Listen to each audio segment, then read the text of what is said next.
Welcome, Final Fantasy Randomizer fans, to Game 2 between Punishing Platypi and Loading. Please wait.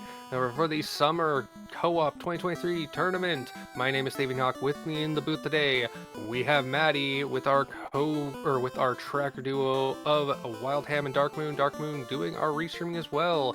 Maddie, what are we looking with these blur suits? Oh man, I got a promotion. I got actually no Final Fantasy stuff. Well, our fighter has a whopping plus 10 magic defense, which means I'm pretty sure they'll survive a nuke, maybe. And we have the Thief, which notably 3 of our runners have gone with plus 20 strength, which is absolutely obscene. That is true half-orc energy if ever my D&D mind has seen it. The black belt appears to be legal this time. I don't think it was in last time. No, it is not. Well, either way, they have hurt undead, which is fun. But noticeably, I'm gonna guess we're gonna see some red mages when we get to see the rest of these parties, because they get plus 2 first-level spells, which is going to be very spicy depending on how the spell randomization goes. Our white mage, notably, has heal magic to start, which, if I recall how this works correctly, means they have a level 8 slot they can use that contains the heal spell. Just starting off the bat. And then finishing up is a black mage with plus 25 agility, which means, oh hey, most of them have a thief anyway, no one cares. Well, the key question there is, do they choose that red mage because it can be an alternate melee character with that magic? But there's the issue, this is a map town shuffle, so they could not find level 1 magic till the very end, which would make the extra 2 MP a little less valuable. This is true, there is always that gamble. And if I recall correctly, because this is the same settings as the last race I commentated, there is no superstore, so only one chance to find level 1 magic.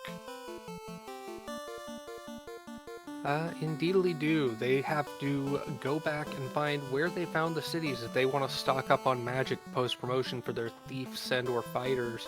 I gotta guess that we're gonna see some Thief Fighter White-Black, or maybe just Thief White-Black. If anyone has been watching this tournament, we've seen a couple times that the Thieves run strong, and ends up getting those extra swings, getting a lot of damage in. So many swings. Of note, just with us looking here at the startings, whoop, and they're off. Level 2 magic found. Yep, Forsaken Sadness is the only one who has chosen a fighter to start off, and it looks like Cyranus has 1 white, 2 black. We've got Thief Fighter on Phoenix with white-black, and I have not seen Budgemano's yet. It's same deal. Budgemano and Phoenix, both sides of the Punishing Platypi, have the same team. And even Forsaken Sadness has that same team, just with a fighter in front instead of the Thief. I do believe that is a red-black, not white, not black-black, so... Maybe. It's hard to tell when you've got extra special stuff. Actually, is that the Valkyries set? I think it might be the Valkyries. No. Fighter's wrong. Either way, let's find out what Vicky has for us. This magic, though, level 2, we've got heal 3, harm 2, we got lit 2, so not horrible white magic, valuable sweeper early, quake staff as our caster item from the initial kit is pretty solid, and we're seeing a scimitar and a longsword both rolled up, and a rapier, so the weapons bundle they got to start with has been pretty valuable. Spicy. Meanwhile, Vicky, we got level 5 and 6 across the party and had the crown, so that is access to Astos and levels enough to possibly fight him early if they find him. And that is out with Titans east or west, I believe, was Canaria Castle. Let's see what Toph has for us as we see some divergence. One racer going towards Topher, another racer going towards Matoya's cave. I still failed geography, so I'm leaving you on. Ooh, we got copper bracelets available. Looks like either those were purchased or in the kit. But nope, looks like they were purchased in Provoca. Early crown, which means more stuff to find. And that is Astos, located north of the castle is Matoya's cave, so that will be another very quick incentive pickup. And it's the canoe. Jinx, you owe me a soda. Well, I'm consuming my current one. I'll grab one later. Then again, Hate the 13th owes me a sandwich from yesterday, so I don't know. So I'm hearing soup and sandwich? that is Astos wiping Budgemano, or Budgemano survived and forgot to use the canoe, either way. Yeah, I'm guessing you'll wipe just based on still being very early level with that team. Indeed, but looks like Phoenix is running back to get Kit as his teammate has found Marsh at Provoca. That is Marsh Bottom. Now, I do not believe there is an incentive item on this floor, but we do have 4 loose, so there's a relatively chest-dense area. Somebody dropped the bag of incentive items and they fell who knows where. Meanwhile, Serenus is taking that fight against the evil elf king, or dark elf king, trying to get that kill and get that canoe to unlock the rest of the inner sea for his team. Hoping for that lightning. Oh, there he goes. Canoe unlocked. That's access to Ice Caves, Crescent, and Volcano. Now, one thing to note, even if they get the key, this randomizer, oop, that is a ship loose in the incentive chest, so that's a huge find. But even with the key, those chests in Northwest Castle have no spike tiles. Spike tiles are disabled, so if they want to grind, they've got to find something. We've seen a lot of people getting the Bridge of Destiny grind going, or Sky Floor grind with some good encounters. We're just getting a mild reminder that the Marsh Bottom is still incentivized. It is one of the 3 locations along with, I believe, Ice Cave and the other non-orb dungeon. Ah, thank you very much, Hate 13th in chat. Yes, I remembered that it was more than just the marsh. Ordeals, there we go. Looks like we're having Phoenix with that second go on Astos. As Forsaken Sadness is about to give our first look at what Dwarf Cave has for us in stock. Looks like Phoenix having, or Forsaken Sadness may having some lag or something, or just taking a second to take some notes. He's loading, please wait. That is very thematically appropriate. We found the Bahamut's downhaul. What it leads to, we do not know.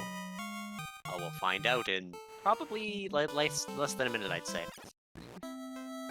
And we have found level 1 magic. That is Canary at Elfland. I believe it was Elfland Cast. No, that was Elfland. Ooh, Tier 3 at first level. That's spicy. And that's not good Black Mage firsts, though. Yeah, Bane is useful, and we have the Quake Stick, so we've got some insta-kills on some of the Fiends that they can encounter, but if they're relying on Bane this early to get an early Fiend kill, that's kind of risky. Nothing that great in Kit. Let's see what the store has in offer. It's a apparently Provoca item. Cheap houses. In this economy? I will make that joke every time, I swear. Notably, just to mention it, this is game 2 with the Punishing Platypi, 1 win ahead. If they pull on this, they will be going on to the next round, facing against the Game Changers. So, the loading please wait really need to put their all into this one, and I believe in them. Well, interesting note there that we had Canary at Elfland, and then we had Onrak at Canaria Castle, or at Elfland Castle, sorry. So that's 2 cities with disparate location magic and another dungeon behind it, right there in easy access. Meanwhile, having checked those cities, Budgemano now going through the river system with the canoe, gonna check what another city might have for us. In the case is Crescent, that is Gaia. Still failed geography. Nuke and fast, level 7. Hate to see that, but love to know where it is, because those could be extraordinarily valuable. Yeah, the Black Mage will only be able to use them. They're not available to that Ninja post-promotion, but you gotta love having it. And checking the armor shop, actually finding some steel armor +3. Really nice, but super expensive, and no fast cast armor set bonus, which would be amazing. One of the best blursings you can get on that fighter is the steel armor casts fast, so basically just equipping steel armor would double its swings without having to spend a spell charge. Gotta love those lightweight component metals. No, wait, composite! Composite! No! My TV days are punishing me. I mean, if it was lamellar armor or chainmail, that would be component-based armor. Yes, it would. Meanwhile, Phoenix and Forsaken diving again through. We've got that long haul to Sharknado floor, and then I believe it was Marsh or Earth Cave 2. Or was that Earth Armory? I think it was Earth Armory. One thing to note, this is still a save on death, so raiding those deeper dungeons with late enemy encounters, the death is an early exit. And interesting, Volcano is Elf Palace, so that is the herb turn-in located, obviously not having the herb in hand. Ceritus just saying hi to the prince and the prime minister, I believe. Bugmano is getting the canal, though, from that, which makes the ship can go to the outer sea. Indeedly do. Unlocking most of the rest of the map. We have the northern dock set on, so that's access to Cardia Isles, the two entrance Cardia Isle that normally would have Bahamut's Cave. That's access to the desert for Mirage, and access to Onrak Continent, which would give them access to Onrak itself, the waterfall, and the Oasis. Notice that Pro Ring +5, which is a very nice number that does number things. I'm gonna say we have Forsaken Sadness seen that herb there in the store, and I'm not sure if they had the money for it, or they did. But, yep, and there it goes over to Cerinus to cash that in and get that canal immediately for both sides. Yep, there is a small delay. The way the randomizer co-op works is a server picks up what items are acquired and it has to synchronize between the two runners. So there's that small delay, and then you'll notice a pop-up red text on black at the top of the runner's screen when it tells them that their items have synchronized across. It's only the listed incentive items though, so even if a Saberbonk, for instance, or Roostic were in the incentive pool, those do not synchronize. I also did not notice Forsaken Sadness doing a little bit of a trick you can do with this, especially with the shop item, is buying it, waiting for your ally to get it, and then reloading your save so that it sends you everything over anyway. Now granted, it wasn't a horribly expensive shop item at only about 9 grand, but still worthwhile to know the little tricks. Indeed do. And Forsaken Sadness going back into that dive on the elf cave, or dwarf cave. I'm getting my mythical creature or species mixed up. Well, I mean, fanciful, not mythical, either way. I mean, elves are superior to dwarves. I will fight on this hill. Well, they will probably win if it's a fight of physical acumen. Hey. We have a lot of dexterity, thank you. It was in our level up, and we were a Loose class in the first edition of D&D. Huge find there. A loose ribbon for Budgemano. Ooh, and no negatives, which means its defense is still okay. There's on the looks like the rod lock has been located. I believe that was Onrak, or not Onrak, Melman, perhaps. Pardon me, checking 4 screens, I'm losing track of which person is in which dungeon location. I was gonna say, I mildly recommend, or notice a volcano floor for Phoenix. I know that's Volcano, and I'm pretty sure Bugmano's in Earth Dungeon? We are Earth Dungeon? Budgemano is currently on the rod lock in Earth, where the vampire is blocking the rod. And Phoenix is currently on Volcano 2, aka the Volcano Armory. Very chest-rich area. My geography is improving. Soon I'll be able to tell right from left in this game. Flame armor +4, that's huge. That's a massive upgrade in armor for the fighter, and post-promotion that will go right on the ninja for pretty much the best armor it can have. Gonna take the fight with the vampire now, wants to see what's behind the vampire, can't get through that rod lock though, just clearing the way. There's a vampire here? I barely noticed a speed bump. Yeah, it's a cat's eye on the road that you just hit while you're turning across it. Meanwhile, Cerinus has found the actual Melmond, so that's access to level 5 magic, and we have Fade, Ruse, and Harm 3 at level 5 white. Very reasonable magic, but a horrible place to navigate to in the spell casting list. Oh yes. And for Black Magic, Lit 3 and Saber. Saber, not so valuable. Lit 3, reasonably valuable. That's 2 good sweepers, 1 for each of the White and the Black Mage. X-Cal -1, there's a relatively big stick located in that armory in Volcano. Post-promotion, that's the best weapon they found so far. Big and a chunk of whole experience. chunk of cash, Jesus. I'll take the prize in cash, thank you. But I wanted a loot. Nope, nope, cash. Giza buy the expensive herbs. This is a point of note. The orbs are shared between our players. However, boss defeated or not status is not. So, notably Forsaken beat the vampire. If Cyranus ends up being the one to do this rod dip, the vampire will still be there. And the same counts for all 4 fiends, even if the orbs are shared. So they could end up, one of them defeating Kraken, getting the water orb, and if the other one, for whatever reason, had to go do Kraken, or go get the orb check, or something along those lines, they would have to fight Kraken again. So yeah, separating with your group, or with your partner, deciding who's going to do what, and trying to make the most out of your dips, especially with these randomized floors, is always a very valuable thing to do. Vorpal 1 coming out of that chest in Volcano Agma floor, and a Katana +3. This dive has been valuable gear, and a loot loose in, looks like Sky 2? For Phoenix and Budgemano, this has been an extremely valuable set of dungeon dives for both of them.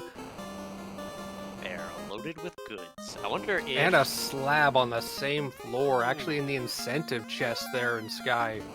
Loot and slab. Now we know where Melman is, so that is Marsh Cave, so that translation is available, we just need to find Lefane.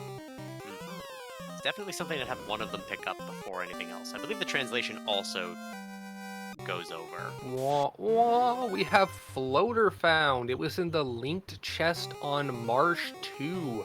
So if you find Marsh 2 or you find Marsh Top, that is access to the Floater. Looks like Budgemano wants to continue on the dive. Finds Bahamut. No tail, but this does give access to Bahamut's Horde, which means finding any more of the linked chest locations is just a dead end to the dive. I expect that this immediately gonna run out. Ooh, Harm 3 sword, pretty valuable. And it rolled up, so it could be a valued weapon even if used. Just money, Aegis 5, and a Ruse stick. Oh, and an Aegis +5. Yes. This has been an incredibly valuable set of dungeon dives for Team Punished Platypi. I was gonna say, considering how deep this dungeon dive is for Budgemano, I almost wonder if he might consider an intentional death because of the save on death, because it would just take him right out. Very true. Meanwhile, Cyranus getting that Agma floor, getting that gear. So that is the Vorpal and Katana acquired as well, and about to get the Floater as the next floor is that Marsh 2. Just making sure that he does choose to take the check on the link chest. I assume he would. Because I just saw the collection of level 8 spells that White Mage get. Those are spicy. Gonna get that heal bonus of heal, I think it was heal 2 or 3, on top of cure and life. And we determined in the last race that I commented, life in battle can be massive. Yep, you only get 20 or so hit points when you resurrect with life in battle, but that can make a huge difference one way or the other. And yep, Cyranus did pick up the Floater, so he and Forsaken will be right to the skies the moment they can get there. Budgemano, meanwhile, is out of that dungeon, is immediately running straight towards the Desert Under Crescent, gonna get Floater online. That unlocks 2 different checks for Titans West and Sarda, which looks like where Budgemano is heading. Also, the check on Gaia and Lefane. There's that airship. And that looked like Earth 2, I believe, is at Sarda. 17 minutes for the air. It's always good. Feel it between your toes. Seems almost jetty.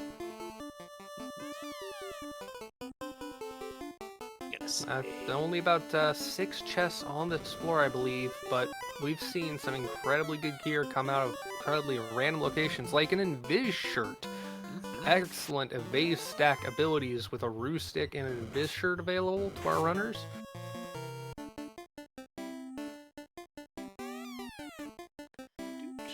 And we have the Q block located by Phoenix. Oh no, it's a group of speed bumps. Good experience, rather juicy. Now, Harm 2 being critically effective against the undead should do a good chunk of damage across the board.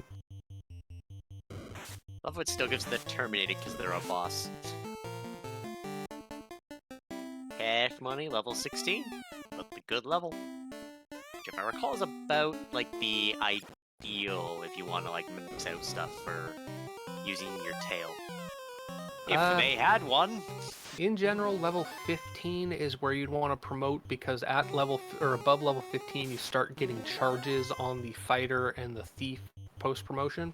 Yes. So you can optimize how many cash you get. Ooh, Earth Cave is Toph. That's the first sighting of Garland, the entrance to Topher, and of course the princess, who we will see disappear once she is freed.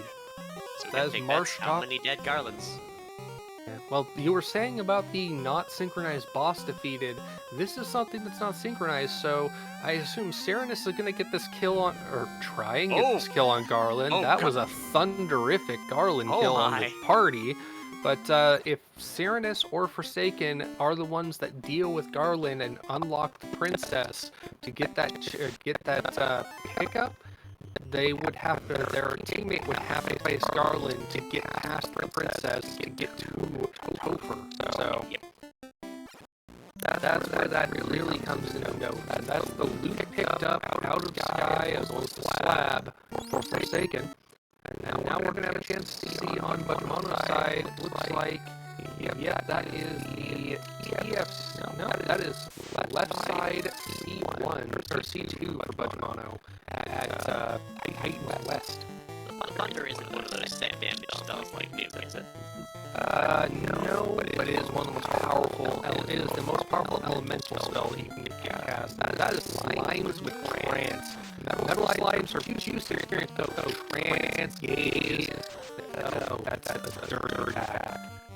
A beautiful pack experience, but a dirty pack to deal with given the skills they have. Oh no, they're on me. I'm a robot.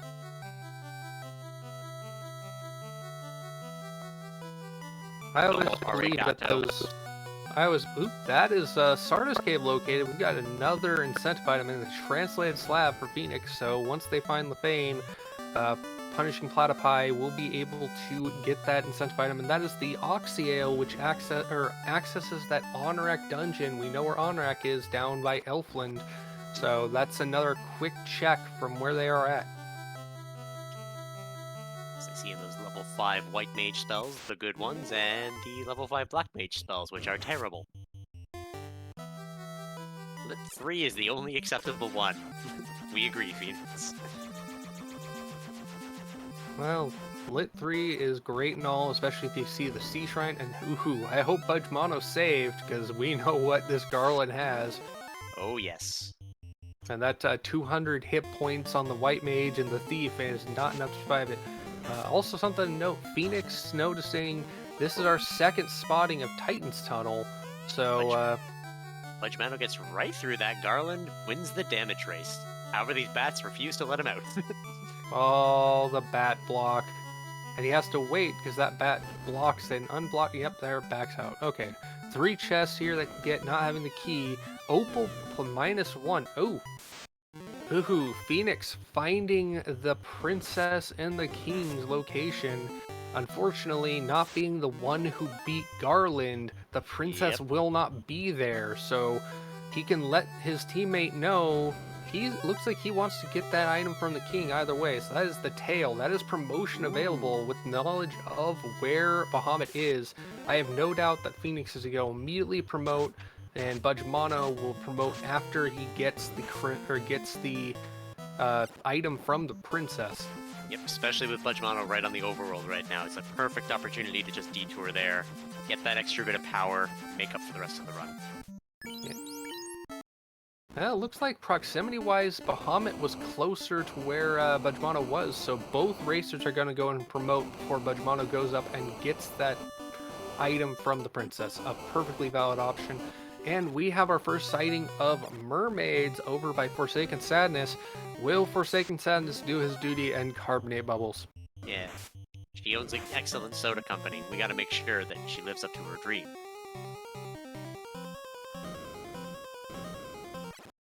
Meanwhile, Forsaken, doing this dive through Agama Floor for the first time, is going through and getting that katana, knowing that it'll immediately be able to equip it and the Vorpal on his party, so he'll more or less max melee. Although if he has the X-Scowl, probably put the X-Scowl -1 on that knight, because the X-Scowl's bonus to elementals, even with the -1, makes it a more powerful sword than the Vorpal in general. Bubbles has become orbs. Get your orbs out in chat.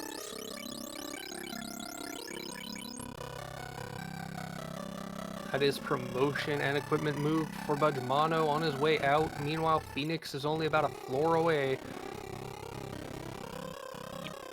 Power for the Platypi. The swole mode is engaged. Ooh, that is a painful encounter with the seafood party platter, but Serenus finding his Sarda. Gonna go ahead and get that item, get the Oxyale, get access to the Onrak dungeon. Meanwhile, his teammate is walking down the forest to Lefane. See what we find here.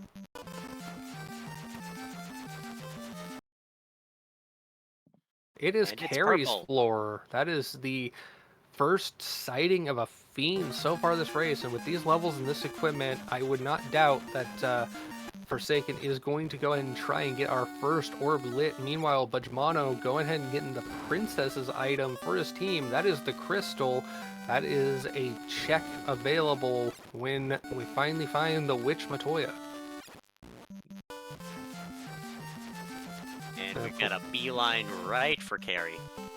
Understandably so. Not even bothering with that Agama encounter. It's a pretty nice bit of experience, but waste of charges at the moment. And Budgemano finding Elflin. That's level 2 or level 3 and level 4 magic located as Forsaken chooses to pull Carrie. Not promoted, doesn't have access to a katana or a Vorpal, but should have enough spells and enough damage at this point to be able to make good note. Life 2 Invis 2, that level 3 white is stacked. Oh yeah. And with life available on those level 8 slots, it means you can take advantage of both life spells, unlike the last race I commented where they were the same level. Indeed. Serenus doing the team's job, job of killing Garland, unlocking the princess. We got a hint of Slab, which is taken care of in Elflin. That's Lock 2, Fire 2, and Rub. Nothing spectacular. Black level 5 of level 4. Still, we've seen the incentive item or the Venture item. That was the herb. So this is just a check for available gear. Quake Stick try by Forsaken on Carrie. That's not gonna do much. That's not Lich. Yeah, but you can dream, you know? It may be possible, like 1 or 2 in 256, but I am not sure it is. And Sleep 2, just trying to make sure that knight or that fighter has nothing to do. I say, if I can get stoned with a ribbon, we can somehow Quake Carrie. I say, knowing nothing about the game, it's fine. Ooh, that Oxyale check. Onrak leads straight to Speed Bump himself. That is the Earth bottom floor with Lich. Ooh, Blaze from Carrie. That is the most powerful of the fire elemental spells. And that's, fast. Oof. She's a roughin'. And we have Indeed. Lich on Serenus' screen. 2 fiends, same team. And Lich has poison. This is the hard part of this siege, showing up with these early fiends having proper final fiend energy. Yes. Meanwhile, the note, Budgemano picking up some Pro Ring +5s for only 5,000 in Elfland, And now finding Ordeals as Serenus does get that first orb lit. That is the Earth Orb lit for loading. Please wait. Da na na na na na da da. One orb down, 3 to go. And they do know where Carrie is, but it's not going to be an easy fight.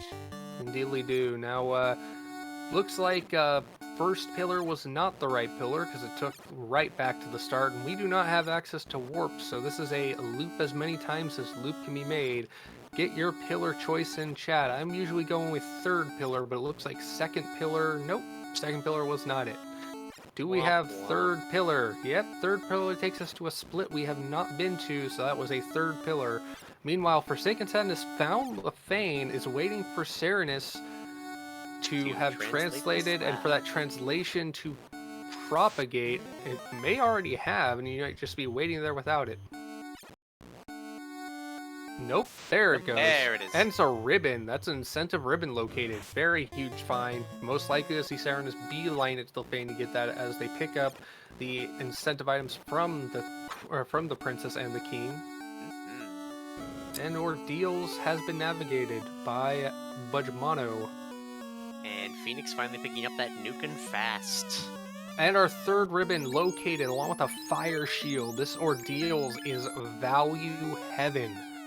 That's all 3 ribbons located. Discount warehouse of ribbons. So that was, I believe, the first chest on the Rodlock floor, Ordeals top left, and the incentive at Lefane. And in fact, Phoenix about to pick up the ribbon right there. So they will have all 3 ribbons with knowledge, and the cube with the cube lock already known location. That's more expansion to already explored dungeons.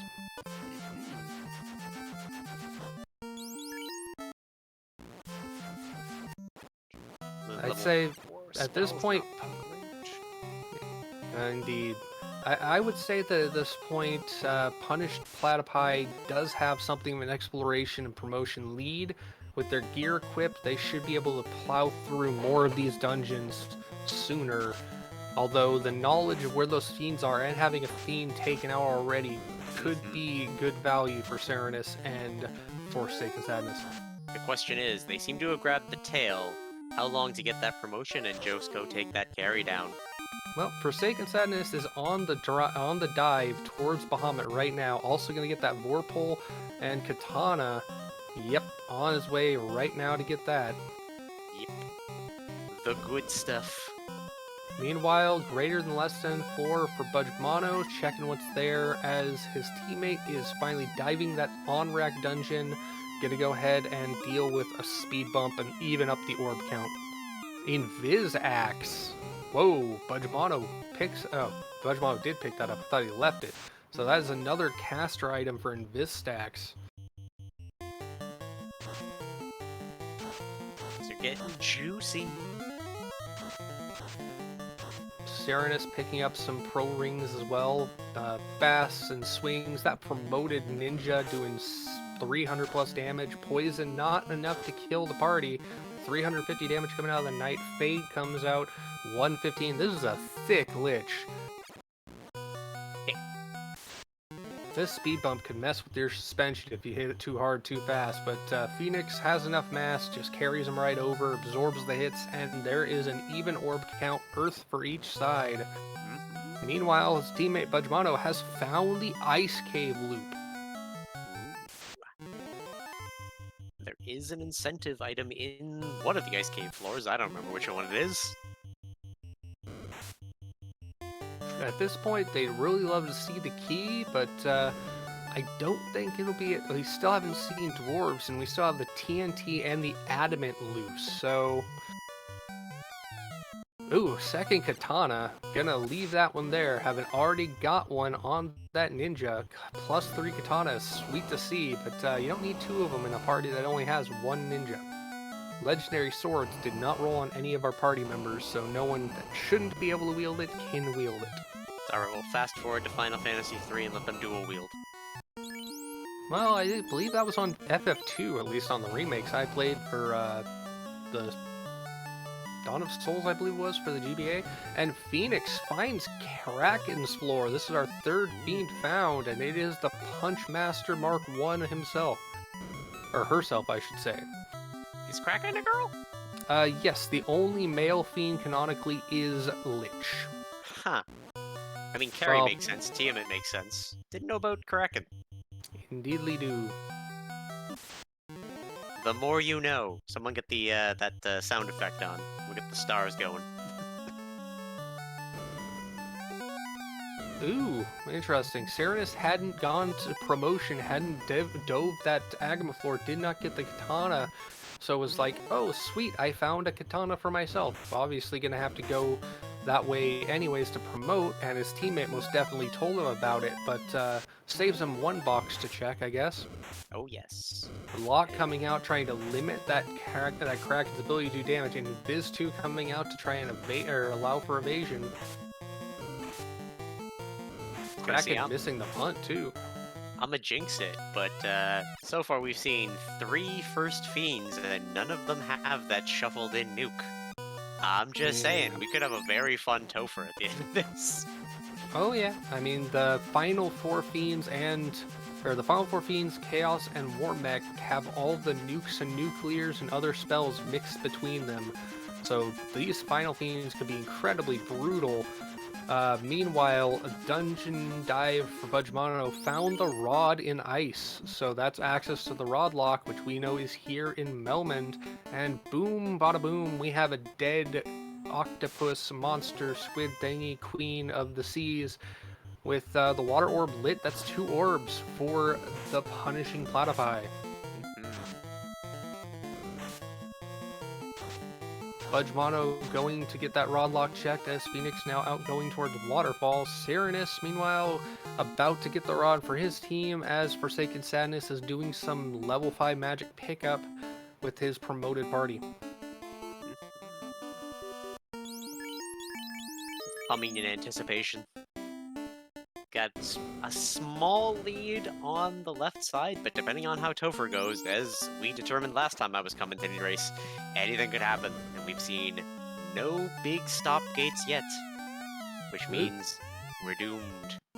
Waterfall brings us to a witch, so Matoya just moved continents and decided to take up what normally would be a dragon's hideout behind a cave and a waterfall.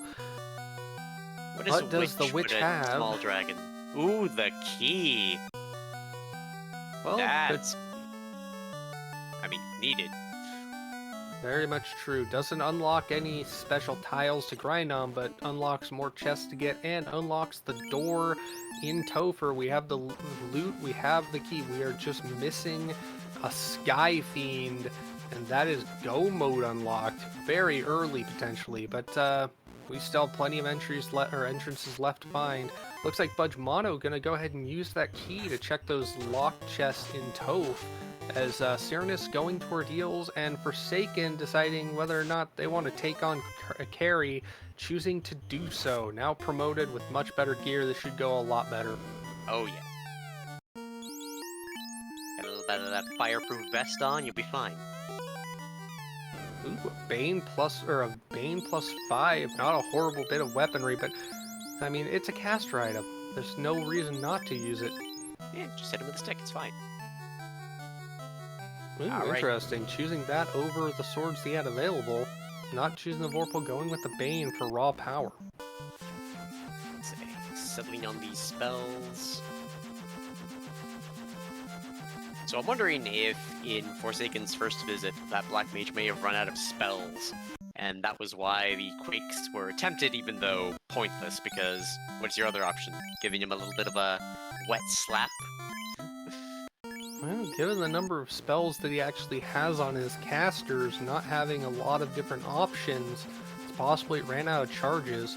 But yep. This is set RNG, so just like before, that is a stunned knight. Yep. Good old set RNG. Everyone's favorite. By that, I mean definitely not my favorite, but it is a massive equalizer on these kinds of races. Indeed, and Serenus picking up that third ribbon and there goes his teammate. Exactly. Teammate clears up carry. That is a 3 or 2 orbs on either side with the water and fire orbs traded between them. I don't even think Budge Mono or Forsaken have been to Lefane, so they don't know carry is there. Which means who's gonna find what first? And no one has seen Tiamat. He's on vacation. My suspicion is going to be that Phoenix and or Budge Mono will deal with carry, find Tia, and use that immediate fight of Tia to grind on the Bridge of Destiny before heading to Topher. Bridge of Destiny just proves to be so often the best easy grinding location. I mean, almost every encounter is value, and it's not that hard to get in and out of. Phoenix didn't carbonate bubbles. Shame this man. This Platypi needs to learn his place. Yep, shame him. Get the shame bell. Phoenix checking Mirage Tower instead of going down to Lefane. See what Mirage has for us. And it is the Loopaville, so that is an easy pickup. Phoenix will get the item from the Lefanians. Actually, we've seen this from the other side, so we know what's coming. It is the ribbon from incentive pickups. That's all 3 ribbons acquired. That's Serenus, long way to our last racer on stream to promote. But with all of this sweet promotional gear, there's a shame bell. Perfect. Ice 3 and Cure 2 at level 8 in Lefane. Nothing spectacular. I mean, Ice 3 is pretty damn good, but it's level 8. It's hard to see. Phoenix immediately jumping up, going to take the run down Lefane, find and fight a carry as his teammate is navigating Earth floor. That is the Earth Armory floor. Gonna say, that's not the rod locked one, is it? Because they do have rod now. I believe they've already been down and done the rod lock floor. Well, shows what I failed geography. And, don't have 5 eyes. I'm working on it, though. Not everyone can be a beholder mage. Not everyone, just me. Serenus getting that easy ribbon off of the rod lock floor. As we have Phoenix pulling carry, about to see what dirty deeds carry can do, although Phoenix's party is different and differently set up, so not sure what will happen. Hold hits and misses on that thief. Fast coming out, gonna get some more hits on. Fade coming out, gonna go pretty good damage off that fade, all things considered. Lock trying to keep carry less evasive. Fade coming in, trying to do more damage. 162 hold again misses. This is definitely a different encounter to what Serenus and or Forsaken dealt with. As Forsaken, meanwhile, is dealing with Kraken. So literally a change of guard immediately. So it's just who's gonna find that Tiamat and how tough is Topher gonna be? These are extremely important questions. Yep. Taking all bets. Oop, we have Kraken punching out a fella. And Forsaken is notably the only one without that white mage with that free life spell. And I don't think we've seen life on any of the levels yet, have we? Nope, we saw Life 2, which was available at level 3, but Life 1 itself has not been seen. Oh my. Kraken. He only believes in punch. Kraken back, stacking some experience on that Black Mage, which isn't a horrible thing, as Serenus picks up the key for the team. That unlocks Topher for there. It's just finding T at this point. Phoenix going to be our first runner, it looks like, to run towards Ordeals, unless one of our other runners went there with the ship pre-promotion or pre-floater location. As Budge Mono is dealing with some Mirage 1, looting some more chests. This summer, from Pixar, Finding Tiamat. Well, Finding Kraken would be more thematically appropriate for the link, but hey, that is Finding Crescent. That is huge. That is another incentive item.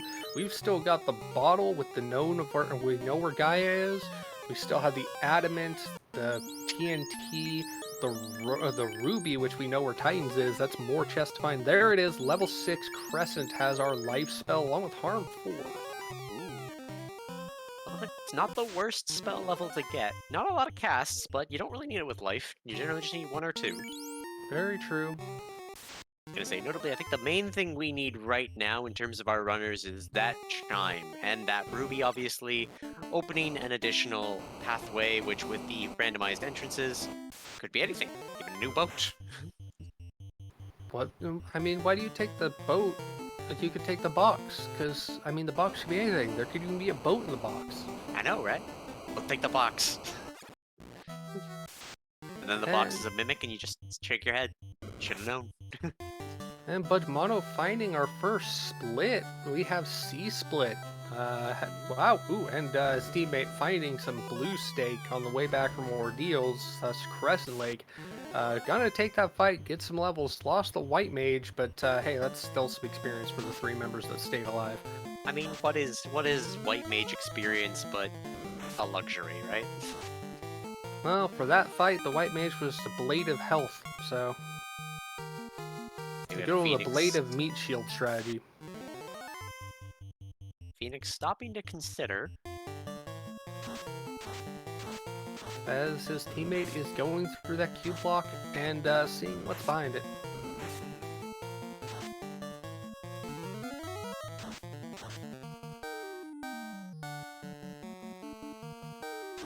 So keep your eyes on the action, everyone. You never know.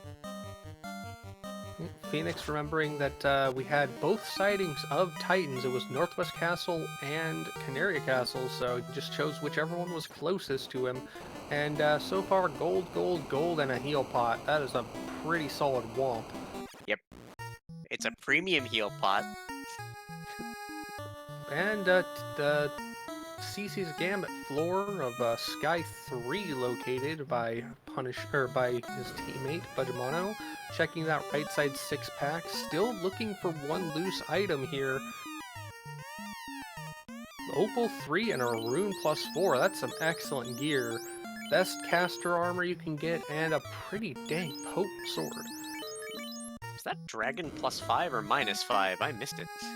Well, either way, what they've got for it, that Dragon Sword is not horrible, but it's not valid as a weapon in comparison to other options. That Dragon Armor +1, though, that is very valid. That is the best armor, or some of the best armor that we can get for that fighter. That's a Fire +4 available, I believe, for that ninja if they pick it up. The Masamune -1.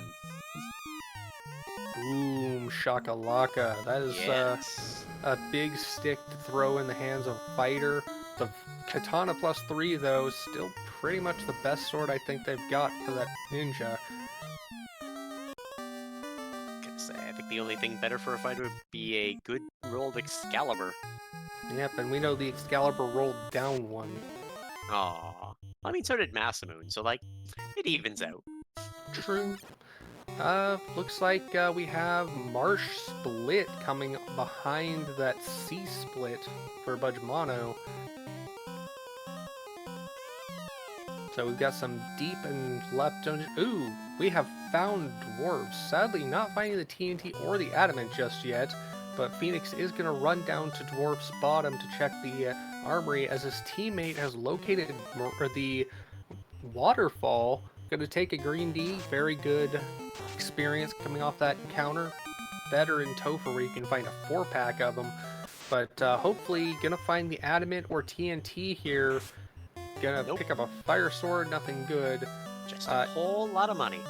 Indeed. If the item here is the TNT and or adamant chain from the robot and or the chest in Waterfall, this is a pretty good coordination between Phoenix just standing there waiting to see what's what. And it is the bottle. Womp, that takes him to Gaia. He's going to get out of there, and they know where Gaia is, so that's an immediate check. And use that exit for good effect.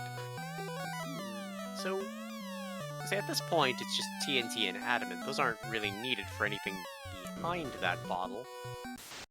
Indeedly do. So, you're looking at finding a Saber Bonk, I believe?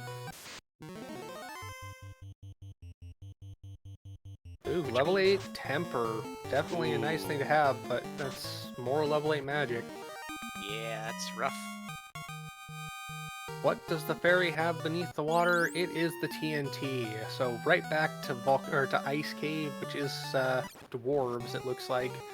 Yeah, it's a good, convenient location though, with Gaia being crescents, so it's a very short jump for Phoenix. I'm gonna guess TNT gives adamant, and then adamant gives nothing.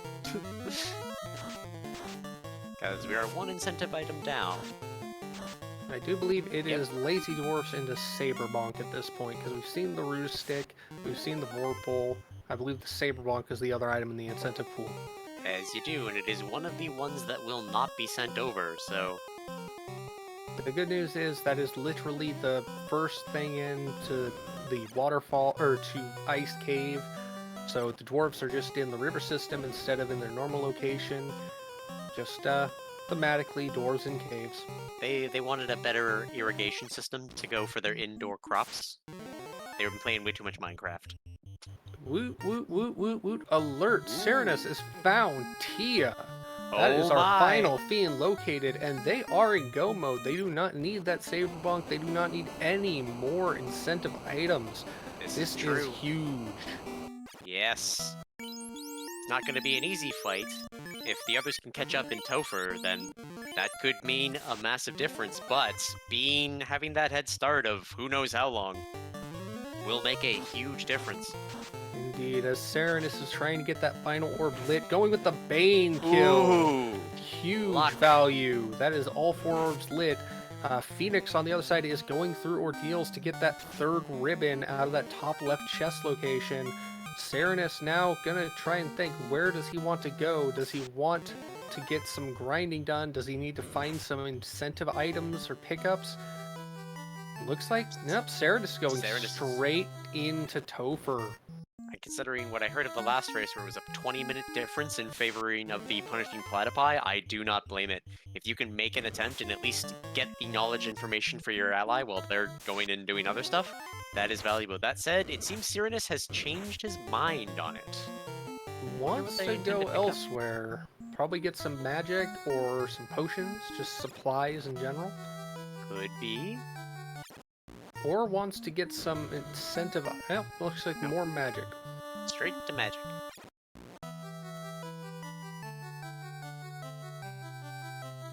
Terrible, terrible magic at level 7.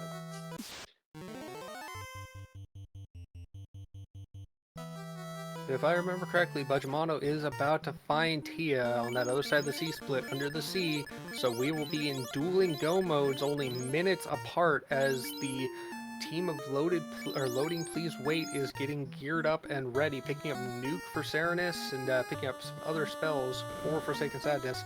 We will see Budgemano and Phoenix already in go mode and having promoted earlier, probably already having most all of their stuff. In fact, Phoenix has already routed right to Topher, waiting for his teammate to get the kill on Tia.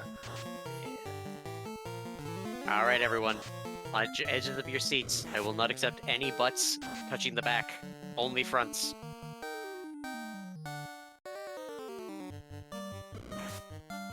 Well, actually, Phoenix opting to go ahead and restock on supplies while the fight is still going. Budgemano trying to get that Bane kill on Tia, not getting the luck that Serenus had with it. But with the ability to cast multiple Banes, multiple other spells, and swing really hard with a katana, will eventually get this kill, one way or the other. 3 hits to 95, not so great damage. Why he's obsessed with using Bane when he's got the spell cast to buff that ninja, I am shocked, but meanwhile, Phoenix finally getting the fight on Garland to open up access to Topher, as Serenus coming back to actually make our first dive attempt on the dungeon. Here we go. Oops, all nukes, come on, let's see it. One has to remember that Vanilla Lich 2 has a nuke first cast. Do we have a souped up Vanilla Lich with the nuke or nuclear up front? Yeah, see, I'm cursing the run. It's gonna be Kraken and Chaos again. Took a lot of Bane cast, but Budgemano finally cleared it, picking up that last orb, about to go right down to Earth Cave. Very good proximity. Gonna look like gonna get some items to spec up beforehand, but that will be unlocking any moment now. for Phoenix to head down into the past. Meanwhile, about to hit the loot plate is Serenus, and just getting past the orb is Forsaken. So both racers for Loading Please Wait in Topher ahead of Platypi. They are big fans of punishment. This is interesting. Serenus is doing the walk of just grind on, picking up some Gasties, thinking that not having enough levels, and given that his Thief only has 322, his White Mage is 393, that is not a lot of hit points. True. More than one, which is all you need, but the more the better when Nuke is involved. True. And for some reason... getting the dragon armor. Budgemano knew where that was because Phoenix had picked it up. Wants the best gear he can get before diving Topher along with his teammate. So we've got 2 grinds in Topher for Loading Please on differing floors. Meanwhile, Phoenix about to hit, and also going with the Topher grind. We know that the Gasty 4-pack is coming up here. That's extremely thick experience. How many C's in that thick experience? I believe there's about 2 C's and 4 K's for extra thick. Ooh. So, in Oreo terms, how many stuffs is that? I would say double stuff, but it's more a self-made quad stuff, where you take the double stuffs and you twist one off and you put them together. And then you get an extra bit of cookie just to even out all that sugar? No, you dip it in sour cream and then you eat it like that. Sour cream? Interesting fact. If you dip a normal Oreo in a sour cream and you eat it, it tastes like cheesecake. What? And the Gasties have crack. That is shocking. The Gasties have crack and cremate. This Gasty grind is not safe. This is not safe. Dazzle as well. Oh my word. That's juicy experience, and it's now stacked on that Ninja and the White Mage, 34 and 43. I mean, that's all you need in life. Well, it's also some light casts to use. That's 9 level 8 casts available. That high level White Mage, giving options. Not bothering to heal up those Black Mages. They're going to go down, at least one will, before getting the nuke casts off. But this Zombie D Vamp or Wiz Vamp party is really thick experience in and of itself. One stays up. Is he going to get the kill to get some levels on that Black Mage, or is he going to get an extra stack Ninja and a level 50 White Mage going into Topher? Or going to the past, I should say. And meanwhile, looks like our first runner to actually go down past the loot plate is Budgemano, who is properly 2,000 years in the past. It looks like back to the past. Budgemano wants to go speed and power, not bothering to take an additional grind like the other racers on stream. Of course, this is a co-op event, so both racers on a team have to finish to clear it out. But if Budgemano, even if this is just a dive for experience on the Fiend fights and some knowledge for his teammate, I think this is actually the right move. I don't doubt it. With the death or save on death, if he dies to a Fiend fight or another fight going down to the Fiends, he keeps his experience and the knowledge that he's gained. Meanwhile, Serenus exiting out, saving. I believe Serenus is about to take the first dive into the proper past for Loading Please Wait, as we have a speed bump Mark II, getting some harm, getting some swing, getting some more swings out. Whoa, that is 5 hits, 600 plus damage. That is a Lich Mark II down. And we learned nothing. We don't know if he has any of the nukes. He's got the bombs. You gotta hope it. Well, Phoenix has fully thicked up. Gonna go ahead and exit out. Gonna go ahead and save up, and Phoenix is gonna be following his teammate down into the past with the experience, with the magic, and the knowledge gained, as Kelly is taken our first fight of our second Fiend in the past by Budgemano. It's a good old Kelly. Ooh, nuke from Kelly.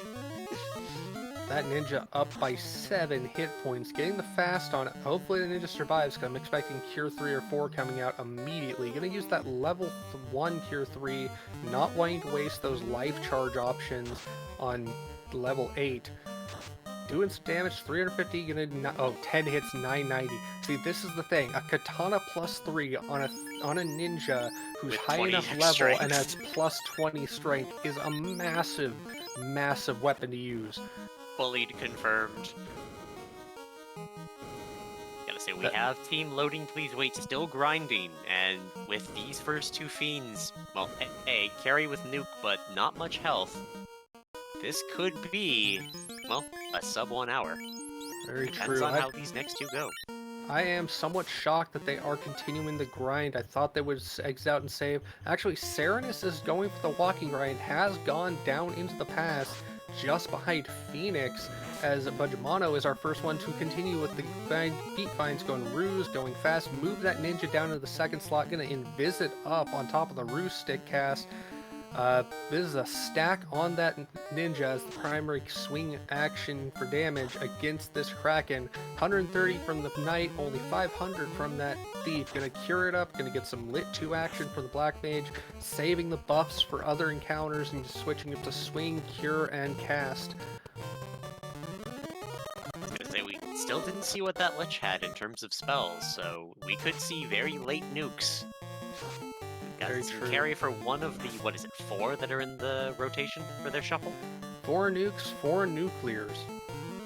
Now we do have it set up so no back-to-back nukes nuclear. Speaking of nuclears, Kraken has a nuclear. Ooh my. And a lot of health. Oh, I said it too soon.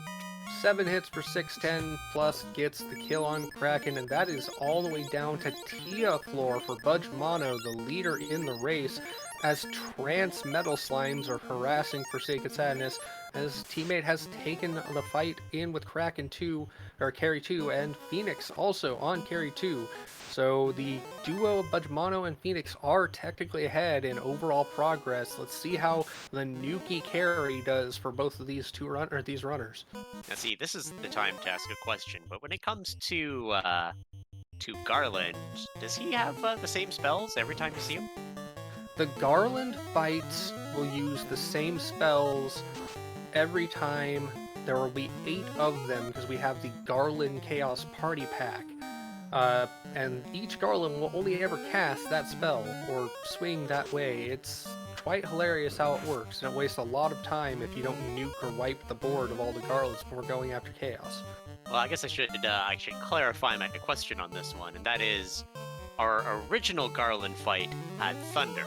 Are we looking at an 8 Thunder plus Chaos Garland fights?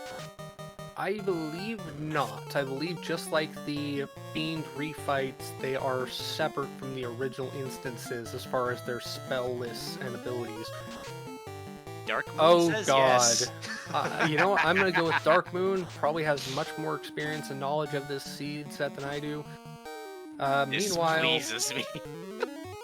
Quad X is down against this Tia fight for Budgemano. Gonna go for life, gets 7 hits, 1,000 damage. Lit 2 coming out from Tia, not doing anything more than tickling. Only 4 hits for 94 from that Knight. The Knight is not doing good value, but that Thief, that oh-so-swole Thief with the katana, cutting down the Dragon Queen. 9 hits, 1,270 damage. We are on to the Chaos floor for Budgemano, as Phoenix taking on Kraken a floor behind, and Serenus likewise on Tia, about to be the team lead, going in an oath. That is the white mage down. That is no more life casters. This is just 2 black mages and a ninja, small as he may be, about to go on to Kraken, or to Chaos, if Serenus can get through this fight with Tia. I believe. Budgemano thinking it over, and here we are, one horde of Garlands. Which Garland is, or which Chaos, or which Garland image is the Chaos in the pack of Garland? This is consistent across all the racers. There's that Thunder. Oh dear lord, this is why those racers were grinding so heavily. There's one Thunder. Serenus definitely making the choice. Raise the triple root. Lightning 2 for my god. I think that this is why the seat was nice enough to give them all 3 ribbons, because that's the only reason there are 3 people standing, plus the pro rings for sale, plus 5. Oh, I could not be happier. And Saren is about to take this fight with no healers standing. Yep. And it's fixed RNG, so we're about to walk in and see Thunder, Thunder, Thunder, Light 2 Thunder. Oh, and Toxic too? More Thunder? Oh my god. I was gonna say, this is gonna be a fight where you do not set up, you cast Nuke immediately, and you hope all of those garlands fail. If I see cats show up at the end of this fight, I will laugh. And if anyone doesn't get that joke, I'm sorry. Meanwhile, Phoenix on his way through the fight with Tia, gonna try and make it to Garland as his teammate has just an 8 health Life Caster and a 25 health Thief, and plenty more Garlands standing to thunder away. And wow, Saren is down to 1. 4. Oh dear lord. Cursed, I love it. Interesting fact here though, that Thief, 326 health up, has killed every single Garland and is now dealing with Chaos. This is totally doable. Not seeing much damage out of Garland, not getting many kits in. Zap doesn't do anything with that ribbon and the pro ring. Ice 2, nothing right. Getting more swings, and this is also info as to which one is Chaos for his teammate. That bottom left is. Ironically, same one that was the last time I commented. Oh my god, that ninja does it. That long grind in Topher for Saren is paying off with the man mode win against the Chaos Garland pack. First racer on the event to get through it.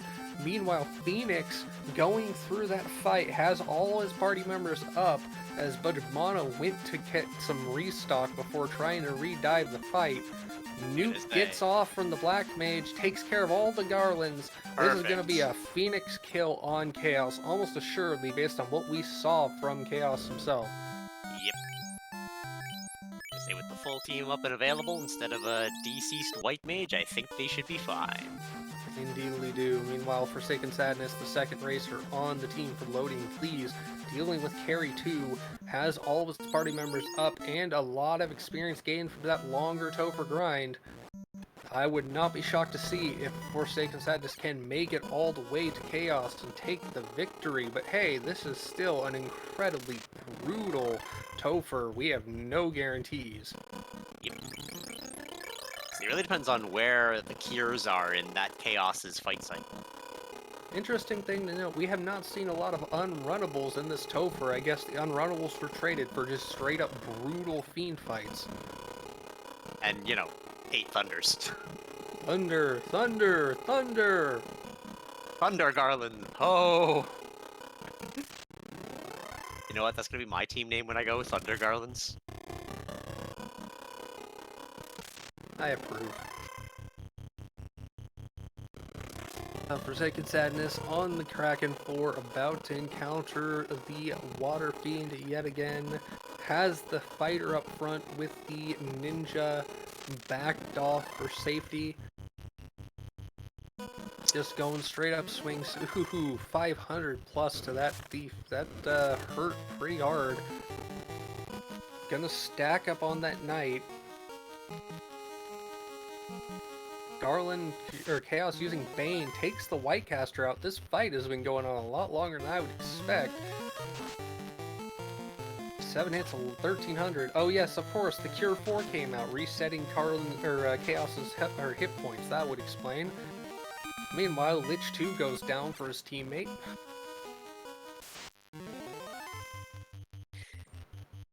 And there's Kraken 3, or 2. He's the third fiend. I'm not crazy.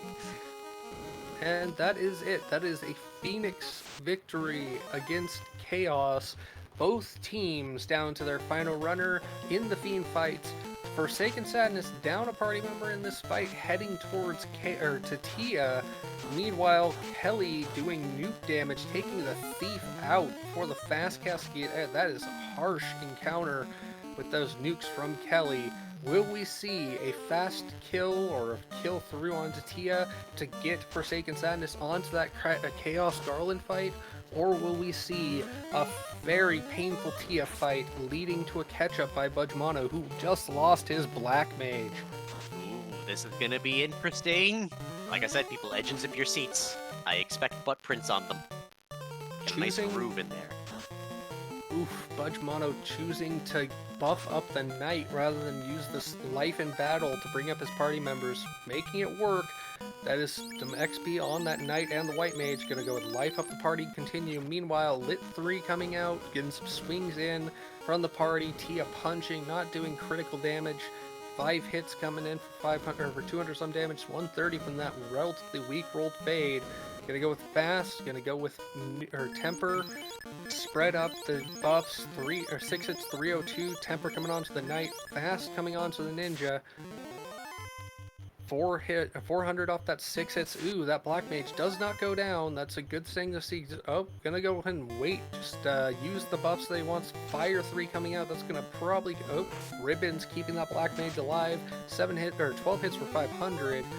Meanwhile, on the other side, we have Kraken 2. This is 2 Fiends fights. That is all 4 members through for Forsaken Sadness onto the Chaos fight. Yeah. Meanwhile, will Kraken fall fast? Fades, buffs, Lit 2, swings. Nukes.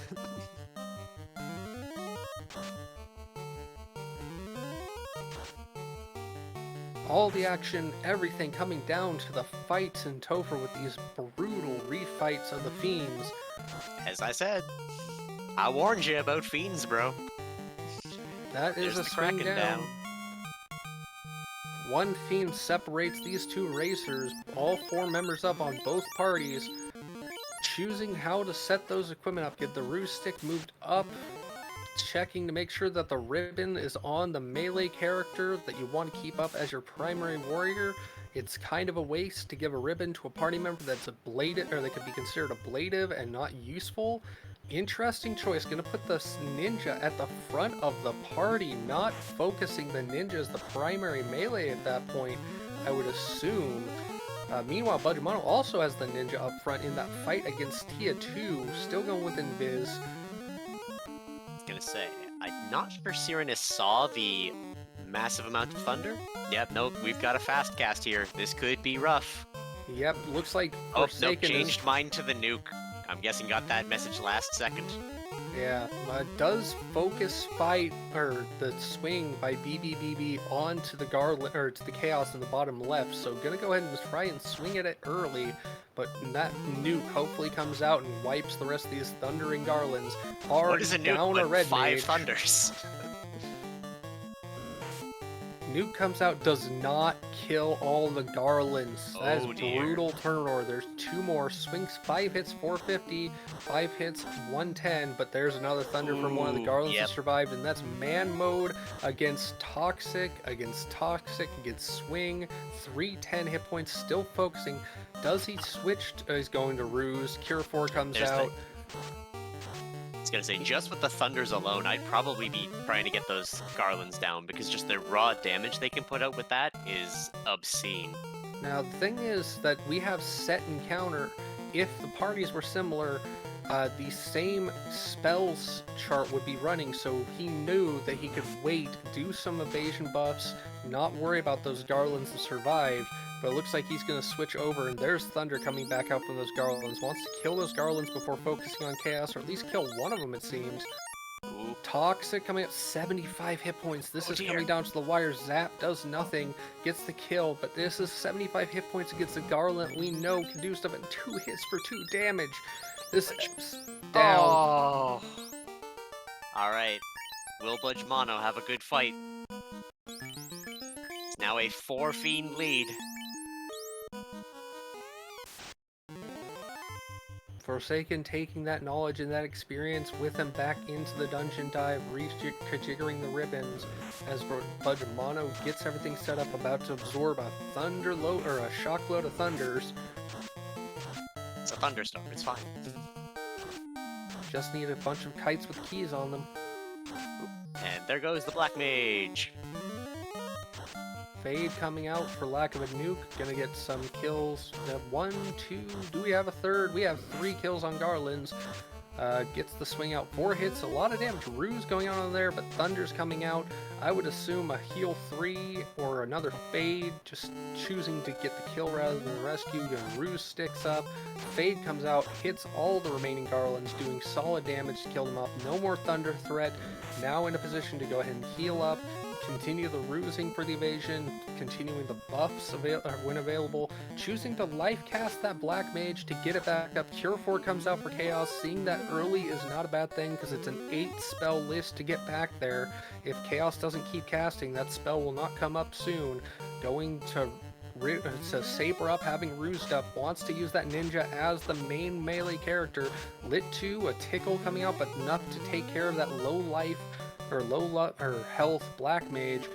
Whether the Black Mage is important at this point or not, I don't think so, because the Saber Gauntlet plus the Fast that was casted should be enough to carry. There goes the Life Caster. This is a 2-man melee.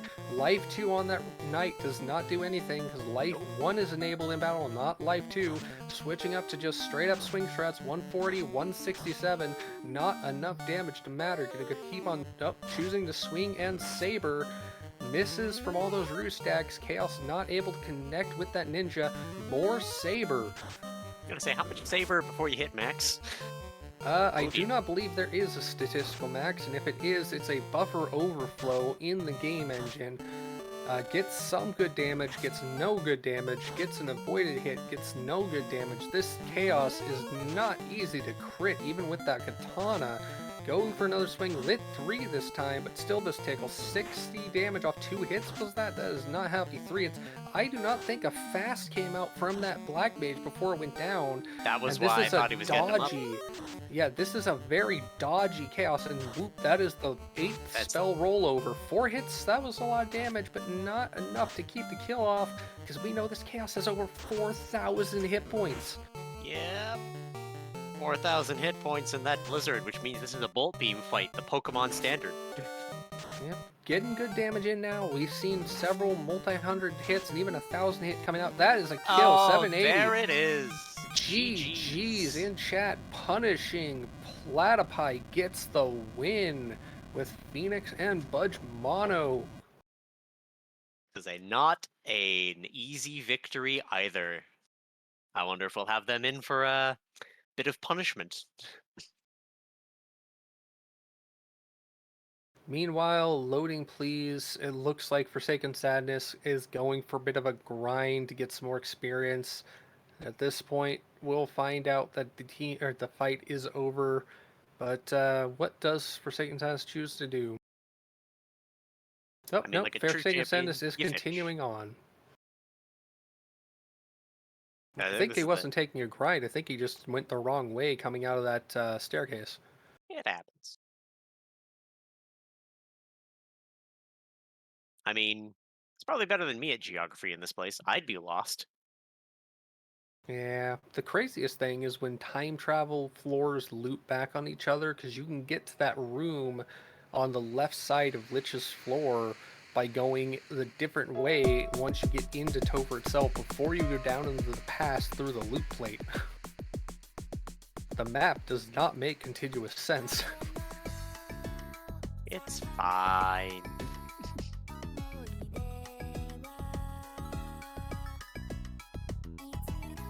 Either way, Speed Bump 2 is down like blink of the eye. One good poke. For a second there, I thought he was going down because he was going to go for those chests on Carrie's floor just for the memes, but nope, choosing to fight Carrie, going with the fast. Gonna go ahead and stack fast on the other fight, or on the fast on both the Knight and the Ninja. Nuke comes out, does not do critical damage, brings the party low relatively speaking, but not dead. 10 hits, 900. That fast on that Ninja doing so much work. Another swing, another kill on Carry. I think that's his 3rd kill of the run. 47 on that White Mage, I believe it was. Very, very well stacked for charges and potential survivability. It is a Red Mage, actually, on that team. Ah, yes, correction, thank you. Does not have the level 8 free spells. That was the only way I noticed. In fact, I don't believe the Red Mage can have level 8 spells at all. I think it only has one slot of level 7 available after promotion. Generally, if you do get, I believe I had a Red Mage that had the Warp and Exit free, which gave it some level 8s, but through normal, can't get it. Sonny says 2 slots, though. I trust Sonny. Of course, there's always the Sage Blursing, which gives access to all the spells at all the levels, but not what we got with this Red Mage for this. We just got 2 extra level 2 spell or level 1 spell casts to start. Kraken 2 comes up, does some punching on that Ninja. Ninja down to 182. Fast comes out, post swing on the Knight, and Temper on the Knight as well. Choosing to buff the Knight, not the Ninja. Gonna go ahead and continue Temper stacking. Gonna go ahead and choose to fast the Ninja, or nope, switching to Fade, just going for damage. 5 hits, 574, 6 hits, 500. That Ninja should have been tempered in my opinion. That was just base. And that's Fade a lot of comes damage. Healing up after the fight, definitely does not want to risk it, knowing how deadly these encounters between the fiends could be. Choosing to save heal pots, go with the heal 3 out of battle. It's faster to heal that way, but it takes charges. Oop, gonna take this fight. That's double XP Pinata, double Gershark. Definitely worth it if you can spare the kills. Fast coming out of those eyes. That's an interesting thing. I've never seen speed balls like that, but they shall die and they shall pop with plenty of pinata experience for the team. I'm saying those extra points of damage will make a big difference in this thing coming up. 1500 experience, level 42 for the fighter, and the ninja level 49 for yeah, I did miss what they were, but that was a lot of experience and very valuable knowing what's coming. Oh yes. The Mega Thunderball. How badly will these teams be thunderstruck? We have seen quite badly so far. Yada yada yada. I'm sorry. I'm so sorry for that. No, don't apologize. I'm the one who sings all the time anyway. Na na na na na na na na. Hey, hey, hey. Good fight. There's the Tia 2, there's the Temper on the Ninja. We choose to Temper on the Knight, Fast on the Knight. Again, focusing on the Knight. I am curious as to why he's doing that. Even if it has the X-Cal, it does give a bonus against these fiends, but that Katana plus 3, those hits at that high level for that Ninja is just so brutally effective. It could just be a matter of preference. Yeah, very true. 5 hits, 283. That Ninja's still doing reasonable damage. Gonna go and Temper again. Choosing to swing, wait. 310 coming off the Ninja. Swing again. 4 hits, 457 from the Knight. That Red Mage down to 40 hit points. Does not want to lose it. Probably has life 2 on the Knight, but avoiding to have to use it at all would be nice. Heal 3, going ahead and trying to level up some party hit points. Keeps the Knight up, keeps the Black Mage up, brings the White Mage up a little, but not back off the knee. Fire 3 comes down, the Ribbons doing their job and keeping all 3 party members who have them up, especially that White Mage in this case. Lit 2 not doing all that much damage, or Lit 3 not doing all that much damage, unfortunately. More heals.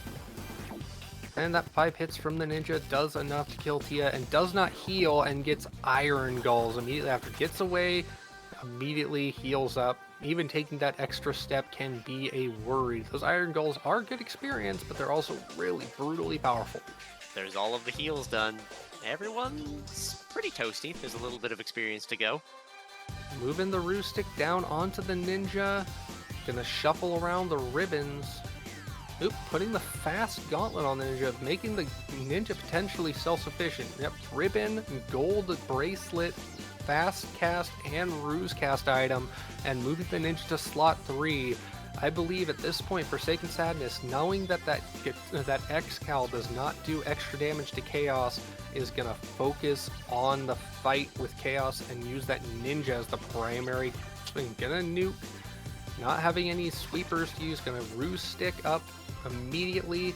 Gonna go ahead and fast cast. Interesting, choosing the fast cast instead of use Fade to try and deal with those Garlands. The Thunders come out, the Punches come out. Thunder, thunder, thunder.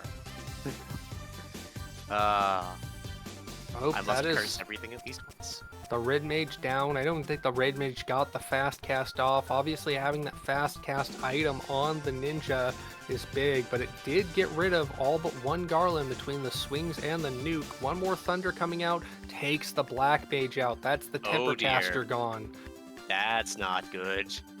Fast Gauntlet uses it. Toxic comes out, no effect. Swings, kills the last of the Chaos or the Garlands, but Chaos takes out the Warrior. This is 317 on a Garland or a Chaos fight for the Ninja. The Ninja is fasted up, does not have a Saber Bonk, does not have Temper, just going to rely on the criticality and high hit count of that Ninja with the Katana and the fast to double the swings. 7 hits, not getting that much damage out of that. Trying to get the crit, 388 on a crit 7 hitter. Of course, this Chaos is evasive.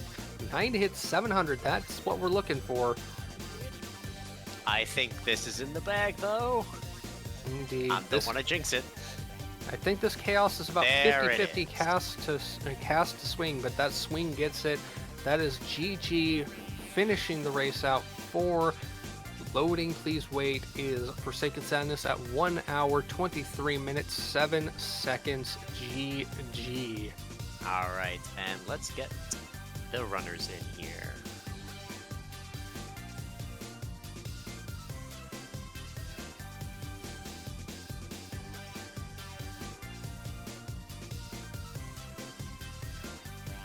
GG, we are joined by all 4 of our runners for this race. How about that Fiend refights? Thunder, thunder, thunder. Yeah, I was Still going mention Thunder, Sadness. Rough. I quite enjoyed it. We were wondering, or at least I was, why you guys were taking so long to grind up, not diving as early as your opponents, but hey, knowing that Thunder was stacked on Chaos, I can totally understand the long grinds at this point. At least we got three. At least y'all got 3 ribbons. That's true. I went in there with one. Between us, at least. But, that was a fun, long, deep dungeon in Dwarves.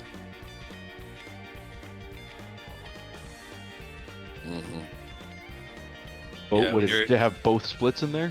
Yeah, we were talking as we were getting to the end of the seed, like, hey, we haven't seen any split. There's not a lot of locations. It's going to be on top of each other. Yep. There it was. Well, getting those deep dungeons out of the way early can be nice, but those deep dungeons can result in some pretty stacked late game encounters, so it always depends. We didn't notice any unrunnables. Did any of you, while we were busy doing stuff? Oh yeah, that there was a couple fights like right after Kraken. I got hit with an unrunnable, and like a bunch of like weird opportunities where I'm like, I'm doing great, unrunnable fight. But all in all, it wasn't too bad. It was a fun seed. I'm glad Fizzle rolled it. It gave me an advantage because we both entered Topher and we were checking the clock and we're like, we're still good. We're still good. I can't believe I misplayed on that first Chaos fight. That's going to bug me for the week. Not wiping the bodies of the Chaoses, or the Garlands? No, I forgot I had an X-Cal on the fighter and put everything on the fighter so that he could be my fighter for the last fight. Instead of being like, oh yeah, I have a thief. With a third 20 level, strengths. Yeah. Plus 20 strength and plus 3 katana. Yeah. The second time around, Chaos wasn't as bad. I wasn't worried at all, but that first time I was like, okay, Chaos does round 1 and I have a fighter left. This is not going to be good. Yeah. I've always mentioned it. Every time my commentator runs, something becomes cursed, and in this case, it was 8 casters of thunder in a final fight. Who needs nuke when you have triple thunder? Right? Oh my god, I want to see Nuke Garland now so bad. No, no, no, Yes. no, no. Yes. Gross. If it happens, someone ping me. I have seen Garland with Cremate. That was fun. There was also the Medusa script that had Cremate on it, and 3 very common encounters showed up. Yeah, the Medusa's named Gurhaha. I love those things. Those were my favorite. But all in all, I think, both of us did a pretty good job running, and honestly, I had a lot of fun racing against these guys, so... Oh yeah, y'all did wonderfully, especially with the various curveballs this seed had to offer. And I mean, close times. Never hurts. Mm-hmm. Good showings all around. Very different routing between the teams, but that's the fun thing about the chaotic nature of co-op. You've got 2 racers on each team going different ways and coordinating and communicating. Yeah, what was it? I hit Lethane and I was like, I don't have the slab. And then all of a sudden, he's like, hey, I know where that is. I'll be right back. Stay there. I was like, okay. And then he was like, huh, I need the herb. And I'm like, let me leave the dungeon. I can go buy it and get back to you before I finish the dungeon. Yep, straight coordination. I don't need to wait. I can run and do something else because it's close proximity. You come out of dwarves, go straight to Crescent. Yeah. Sad to say that the dwarfs were unnecessary in the end, but they did lead to a saber bonk, which was nice to find if you had gone there. That made quite the difference in that chaos fight in terms of just raw speed for the first bit through. Yeah, I didn't find anything worthwhile other than that fast item, and I'm like, well, I haven't found temper or fast anywhere in the world yet, so I guess I'm just gonna use these. Fast was a level 7 along with nuke. Yeah, level 7 with nuke, and then temper was level 8, and then we got everything and we were about to dive, and we were like, oh yeah, we can afford these spells. We have charges. Well, with the levels y'all had to go up, you needed the levels just to make it through. Oh yeah. So why go with the red mage? That's my curiosity. Me, I like the flexibility of it. I kind of have Fizzle rubbed off on me, and I don't take a white mage unless I absolutely have to. So I was gonna say, the free heal kit on that white mage I think makes a big difference. That said, I did find the red mage interesting to look at just because the extra 2 level 1 slots. Problem is that the level 1 slots in the actual seed ended up being absolute trash, so... True. Yeah. True. That, and you never know when you're gonna find level 1 magic in these. Also right. True. And my thought process too was, if nothing else, I have a second temper or fast caster, and I'd rather have 2 of those than only 1. So. That said, the punishing Platypi are our victors. Any commentary for going up against, let me double check, the game changers in the semis? Gonna be a tough matchup.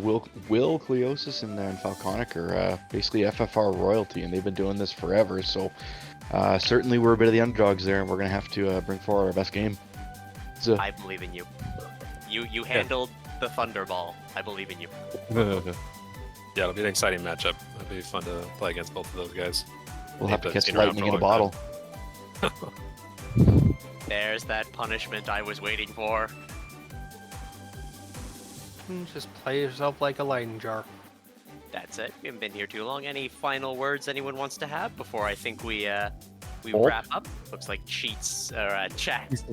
Chats aren't cheaters, I promise. Well, I'll say this much: the current record is whoever beats us usually takes first place. So make sure you get first place, so I don't feel as bad getting slaughtered. There you go. One blessing given. Oh god, there's expectations now. Crap. Hey, after LSU beat my Beavers in the regionals, they went on and won the national title this year. So you guys beat LSU. I mean, I'd rather not, but that's okay. I'll win it all, but I don't need to be LSU.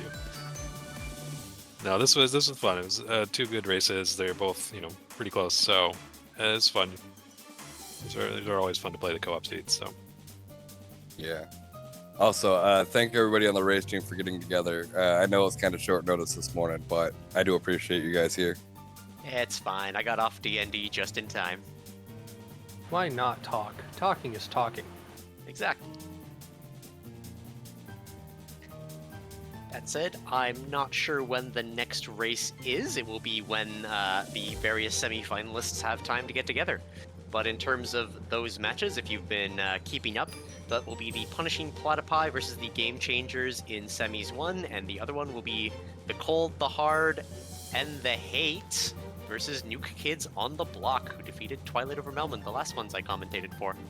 That is going to be a brutal series. Yeah.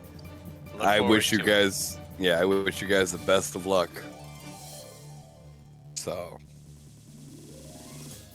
That said, it's about a lovely lunchtime. Everyone go hydrate, get yourself a good lunch, and look forward to more content on the FFR channel.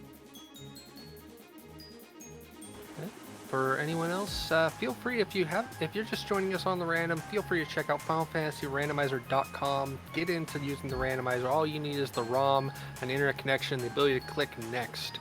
For our stream, I am Xavier with my co-commentator Maddie, who did the closeout. Thank you very much, Maddie. Our tracker duo / restreamer, we had Wild Ham and Dark Moon EX. Xavier, y'all have a very good day.